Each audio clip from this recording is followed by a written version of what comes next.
반갑습니다. 산골의 아침입니다. 오늘 말씀은 요한계시록 22장 3절 말씀을 보겠습니다. 다시 저주가 없으며 하나님과 그 어린 양의 보좌가 그 가운데에 있으리니 그의 종들이 그를 섬기며. 아멘. 자, 하나님의 보좌에 대해서 우리가 한번 살펴보려고 합니다. 성경에 보좌에 대한 기록이 몇 군데 나옵니다. 이사야서에 나오고 또 다니엘서, 에스겔서, 그다음 계시록에 또 사도행전에도 나오죠.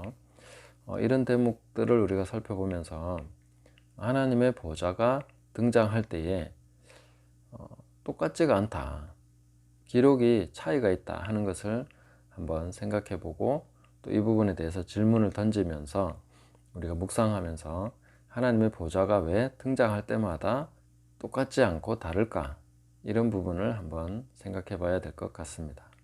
이사야서에서 보면은 높이 들린 보좌에 하나님께서 앉아 계시고 그 옷자락이 막 성전에 가득하다, 이렇게 나오죠. 그리고 다니엘서, 에스겔서 보면은 하나님의 보좌는 불처럼, 불이고 그 다음에 불이 강처럼 흘러나오고 또 하나님도 역시 막 불꽃 같은 분으로 그렇게 묘사를 해주고 있습니다. 그렇게 보여주셨기 때문에 그렇게 묘사를 하고 있겠죠. 근데 계시록으로 넘어와서 보면 그 앞에는 불이 있는 것이 아니라 수정 같은 유리바다, 그리고 이 보좌로부터 생명수의 강이 흘러나서 그렇게 강물처럼 흘러가는 그런 강물을 보여주고 있는 거죠. 자, 이런 모습들을 봤을 때 과연 구약과 신약의 하나님이 다르구나, 이렇게 생각할 수는 없는 것이죠. 하나님은 동일하신 분이십니다. 어제나 오늘이나 영원토록 동일하시죠. 같은 분이신데 왜 보좌는 자꾸 다르고 하나님 모습도 좀 다르게 나올까? 이것은 하나님께서 그 종들에게 계시하실 때마다 보여주시고자 하는 포인트가 있지 않겠습니까? 우리가 똑같은 사람이지만 어떤 그 상황이나 뭐 그게 따라서 옷이 달라질 수 있지 않습니까? 우리가 장례식장 갈 때 옷하고 결혼식장 갈 때 옷하고 같을 수 없는 것이죠. 그런 것처럼 전하고자 하는 메시지, 하나님께서 우리에게 주시고자 하는 어떤 그런 거에 따라서 보좌의 모습도 달라진다.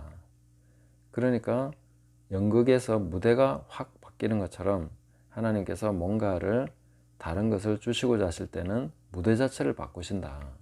그래서 보좌의 모습도 바뀌고 있다, 이렇게 볼 수 있습니다. 물론 하나님께는 이것은 어려운 일이 아니죠. 그리고 천국에는 제 느낌에는 모든 것이 살아있는 것 같습니다.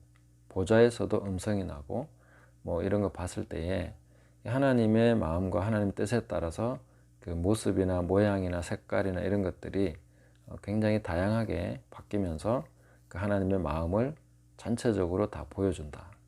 그래서 천국은 하나님의 마음에 또 하나님의 뜻에 어긋나는 것이 하나도 없기 때문에 그 하나님께서 보여주시고자 하는 모든 것이 그런 형태적으로도 색상이나 모습으로도 완전히 그렇게 표현이 된다. 그래서 주로 이제 심판의 모습을 보여주실 때는 불꽃으로 나타나시고, 이사야서에서는 이제 이사야 선지자를 부르시는 대목이니까 아마 옷자락으로 그렇게 뭔가 보여주신 게 아닐까, 그런 의미가 있다고 생각을 합니다.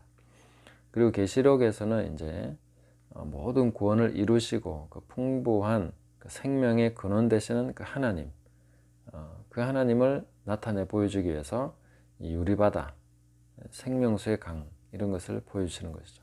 아무래도 물이 생명을 표현해 주기에는 아주 좋은 그런 매체가 되는 것 같습니다. 그래서 이런 걸 통해서 하나님께서는 그 종들에게 또 우리들에게 하나님의 전체적인 그 의도와 뜻을 분명히 계시해 주고 계신다, 이렇게 볼 수가 있겠습니다.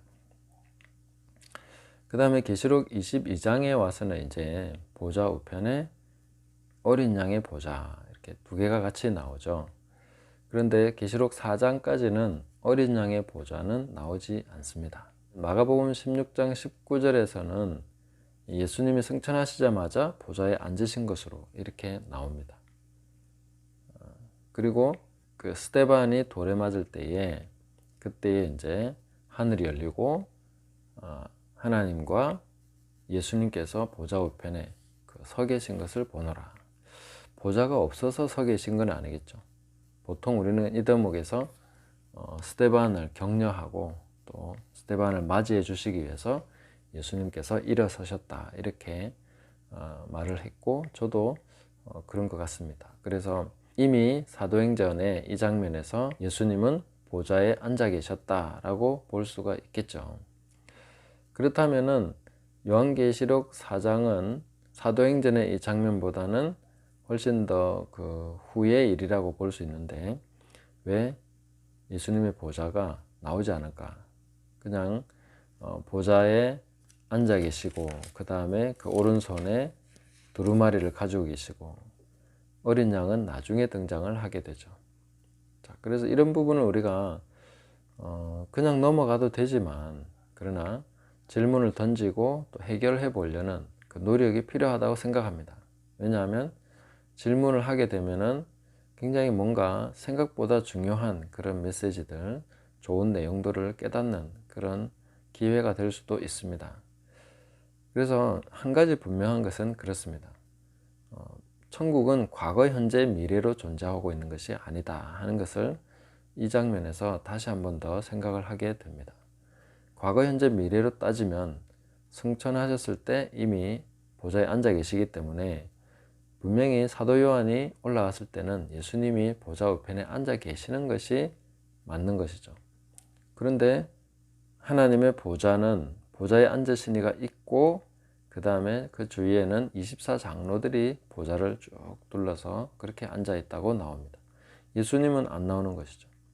그런데 잠시 후에 보니까 24장로들이 다 보좌에서 내려와서 자기의 면류관을 벗어서 하나님께 드리면서 그렇게 하나님을 높여드리고 찬양합니다. 그리고 이어서 이제 어린 양 예수님이 등장을 하시면서 역시 찬양받으시면서 그 두루마리를 취하시고 7인을 떼시면서 그렇게 뭔가 아주 중요한 일들을 하게 되는 것입니다. 이 장면은 아주 저는 중요한 어떤 천국에서의 전환점에 대해서 사도 요한에게 보여주셨다고 생각합니다. 이미 이루어진 일이지만 보좌 우편에 앉으신 것은 이미 다 이루어진 일이고, 예수님께서 그 두루마리를 취하신 것도 이미 승천하실 때 저는 이루어졌다고 봅니다. 그런데 사도 요한에게 이 시간에 이제 보여주셔야 될 그런 때가 됐기 때문에, 또 하나님께서 그렇게 해야 되겠다고 판단하셨기 때문에 지금 우리의 시간으로 따지면 이미 과거가 된 일이지만 천국은 현재 있는 일로서 그렇게 보여주고 있는 것이죠. 그래서 천국은 항상 현재로서 존재하고 있다. 과거, 현재, 미래가 그냥 동시에 같이 있는 것이죠. 어떻게 이게 가능할까? 잘 모르겠습니다. 그렇지만 분명히 요한계시록 4장, 5장은 사도 요한에게 있어서는 과거의 일입니다. 그러나 올라가서 봤을 때는 현재 진행으로 되고 있는 일로서 그렇게 나타나고 있다 하는 것을 볼 수가 있겠습니다. 이것이 확실히 과거라는 것은 빌립보서 2장 9절 11절을 봐도 확인을 할 수가 있습니다. 이미 지극히 높은 그 이름을 주셔가지고 하늘에 있는 자들과 땅에 있는 자들과 땅 아래에 있는 자들로 모든 무릎을 예수 이름에 꿇게 하셨습니다. 네. 그래서 다 이루어진 일인데 사도 요한에게는 현재로서 그대로 보여주고 계신 것을 알 수가 있습니다. 그래서 계시록을 볼 때는 우리가 시간을 잘 생각하면서 봐야 됩니다. 이게 과거일까 현재일까 미래일까? 현재로 묘사되어 있는데 우리에게 있어서는 과거가 될 수도 있고 또 미래가 될 수도 있는 거죠. 이런 것이 바로 천국의 시간 개념이기 때문에 하나님 나라의 신비에 대해서 또 하나님의 그 놀라우심에 대해서 우리가 다시 한번 생각해 볼 수 있는 좋은 계기가 된다고 봅니다.